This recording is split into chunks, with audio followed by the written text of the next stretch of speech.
tendance à vouloir démythifier un peu l'IA et les peurs qui sont associées en expliquant que l'IA, finalement, c'est une énorme boîte à outils qu'on peut utiliser à tort et à travers, hein, selon les circonstances. La boîte à outils, elle est froide et sèche si on la regarde comme ça objectivement. Après, on l'assemble en fonction de ses besoins, des entreprises. En général, l'innovation, dans l'IA comme dans n'importe quel autre domaine, c'est toujours l'assemblage des idées, des besoins clients, de la compréhension de son marché, de sa capacité à innover, et de l'autre de savoir ce qu'on peut faire avec la technologie. Et c'est le croisement des deux qui permet d'innover. Alors, ce qui se passe aujourd'hui sur l'IA, c'est qu'on en parle beaucoup, mais l'ensemble des protagonistes des entreprises ne comprennent pas réellement ce qu'il y a dedans et ce que ça fait ou ça ne fait pas.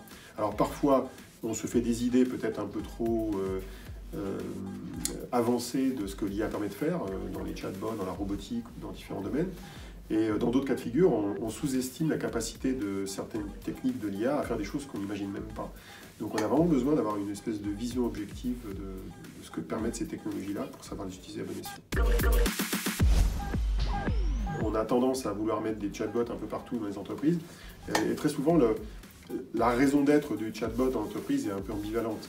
Il y a une raison d'être qu'on va qualifier d'orienté client qui dit oui, il sera disponible hors des heures de bureau, le week-end, très bien. La réalité, c'est que c'est un outil de réduction des coûts humains pour les tâches les plus répétitives.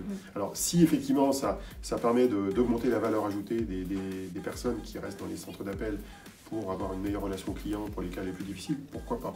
Mais si c'est juste un outil économique, c'est discutable. Je me méfie d'une trop grande virtualisation de la relation humaine, et donc les entreprises devront, je pense, faire des choix assez critiques dans les technologies qu'ils vont utiliser.